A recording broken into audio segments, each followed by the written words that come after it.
So the next chapter is called May You Never Know What It Means to Be a Refugee. What happened next? Almost next. I can only describe it as miraculous.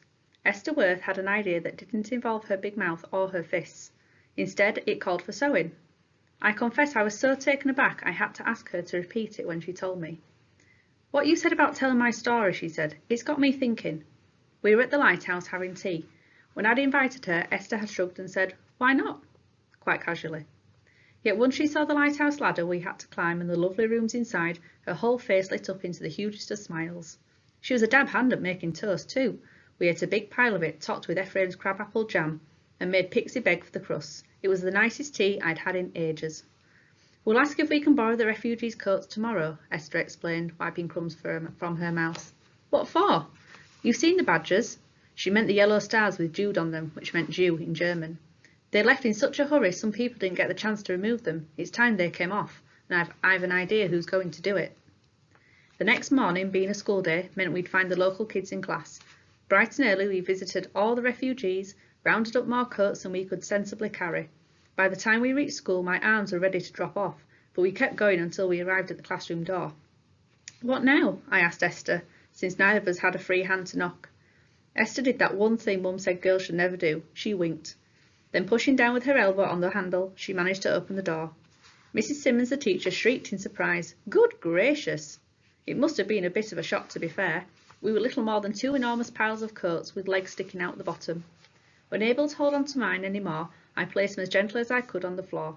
Straightened up again, I got my first full view of the class. 20 Budmouth Point kids staring right back at us. My mouth turned dry. Without really meaning to, I edged nearer to the door. Esther had no such qualms. Only this time, instead of squaring up to the local children, she laid out her father's coat on the front desk. I don't know what you think you're doing, Mrs. Simmons said shrilly, but you're not doing it in my classroom. Taking Esther's arm, she tried steering her towards the exit. Esther dug her heels in and I blocked the way. Thinking it all good entertainment, the Budmouth kids started slow clapping and cheering. Already we were more interested than their geometry lesson, and we hadn't yet said a word. At the second attempt, Esther managed to display the coat properly, holding it by the shoulders so everyone got a good view of the yellow star. I'm going to fetch the headmaster, Mrs. Simmons spluttered, but didn't leave the room. Bit by bit the noise died away. The pupils began to look quite intrigued. Some sat forward, chins in hands. You could see the mockery still lingering in their faces, like they were waiting for something to make fun of. But as Esther explained the yellow stars and what they meant, their expressions changed. It was like watching newspaper catch light when you made a fire. Once it took hold, the flames began to spread and glow. At last, the class was starting to understand. This was someone their age, who they sort of knew, explaining what prejudice felt like from the other side. That horrible sense that if people were your enemy, it meant they didn't feel, didn't breathe, didn't think like you did.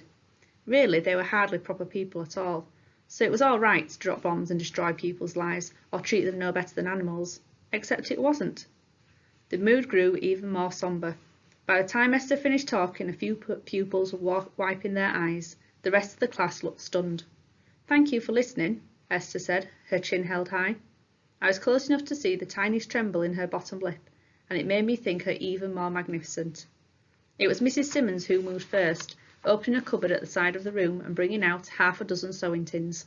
Right, class, she said, all shrill again. Take a coat each from the piles, unpick the stars carefully. No snagging of fabric, please. These are people's best coats, remember. Within moments the room was noisy again, only this time with the buzz of activity.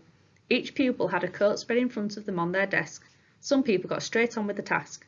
Others took a moment to look at the garment, as if it was a person they were meeting for the first time. One boy, I noticed, lifted the sleeve to his nose and sniffed it. Another fastened the buttons and tidied the lapels. Of the two coats left, I took one over to a spare desk and sat down. This coat was knee-length with a belt at the waist. It smelled of face powder in the sea, made of grey wool with tiny red flecks in it. Its buttons were shaped like budding roses, and I had a feeling I'd seen Frau Berliner wearing it. With a few snips, the star came off. After I'd smoothed away any trace of stitch marks on the fabric, it was once again just a coat. A lovely, elegant coat. All it told the world about Frau Berliner was that she had excellent taste. It didn't take long to remove all the stars. What do we do with them now? A boy at the front asked. Mrs. Simmons gestured to the coal stove that burned in a corner of the classroom, but Esther shook her head. Can everyone put their star into the pocket of the coat they removed it from, please?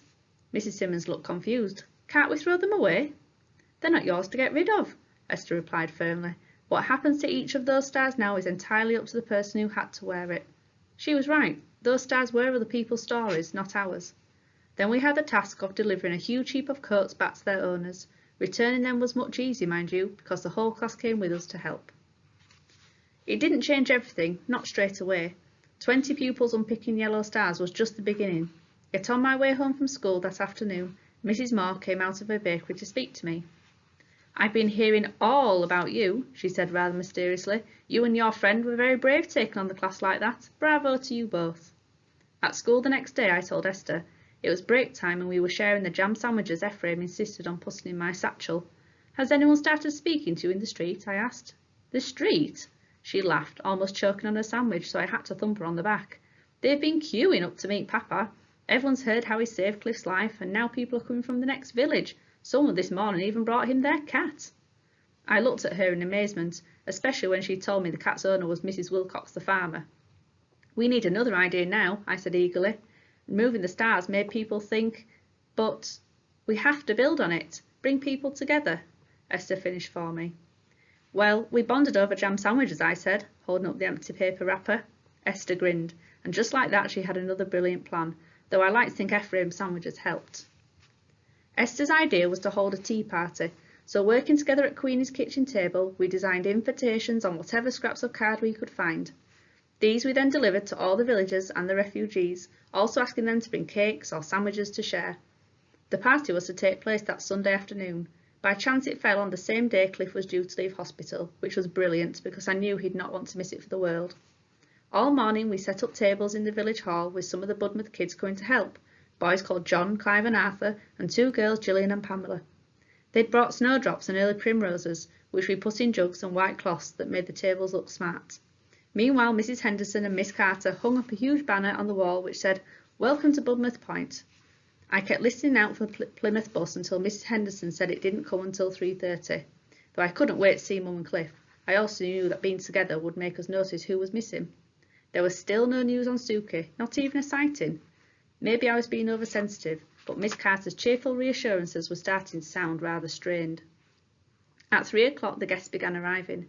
I shook hands with Jim, the cabbage man, and Mr. Barrowman as they came in. I said hello to people whose names I still didn't know, had a quick cuddle with baby Reuben, whose mum had brought him along, thanks everyone who'd come with plates of food, which I took and put on the white cloth tables. In fact, I smiled so much it made my face ache. As more of the refugees arrived, the Budmouth kids started whispering with interest. Pamela said to Gillian, "That's the coat I unpicked," and nodded at Mrs. Schönman. "That's mine," Gillian replied. She was pointing at Fraulein Weber. Giggling shyly, she went over to say hello. Esther was busy showing people where to hang their things. "You all right?" I asked as we passed each other. She puffed out her cheeks. "It's hard work being nice, isn't it?" Yet you could see she was loving every minute. Even in our wildest dreams we hadn't expected so many to come. There had to be over 100 people from Budmouth Point alone, and though the Austrians hovered a little tentatively around the edges still, Dr. Worth couldn't move for adoration. I wouldn't have put it past Ephraim not to come at all, so I was awfully glad when he arrived. He'd made quite an effort too, wearing a smart grey suit and carrying a tin of homemade carrot fudge. He'd even tied a red ribbon around Pixie's neck. It crossed my mind he was hoping, on this big occasion, that Suki might miraculously appear, like people did in stories and at the end of films. Or maybe that was wishful thinking on my part. I was about to tell him how nice he looked when Pixie barked. In a scrabble of paws, she shot off across the room to greet someone she knew who was coming in the door. The person was wearing short trousers that didn't cover his scabby knees, and my heart leapt because it was Cliff. I rushed over at once to give him a hug, though it was hard to, with Pixie squirming at his feet. "Careful," Cliff winced. "Mind my stitches." "Hello," Mum kissed me. "It's tired, so we won't stay long." "I am here, you know," Cliff remarked, grinning cheekily. He looked a million times better than when I'd last seen him, but was still very thin in the face. Once we got him comfortable in a chair, with Pixie at his feet, Mum went in search of tea. "Want to see my scar?" Cliff asked the minute she was gone. I nodded eagerly. Without a flicker of embarrassment, he untucked his shirt to show me the 4-inch purple scar between his right hip and his belly button, criss-crossed with thread where the stitches were still in. "Caw," I gasped, "that's the wasp's ankles." "Isn't it?" Cliff looked extremely chuffed. Unfortunately, the hospital hadn't let him bring home his appendix in a pot, so he said, but it was all right because he could make his scar pull faces. "Watch this, look." We were still laughing when Mum returned with 2 cups of tea. Olive, love, Mrs. Henderson's asking if you'll pop down the road and fetch Queenie. She seems to have forgotten what the time is. Her clocks are stopped, that's why, Cliff explained, and all at the same time. Still, I asked, last I heard Dr. Worth was trying to fix them. Maybe she doesn't want them working again. Mum looked surprised. Why ever not? Then, as if the answer had come to her, her face paled. Oh dear. The poor thing. It's all right, Cliff replied. They're not very nice clocks. Somehow I didn't think that was what Mum meant.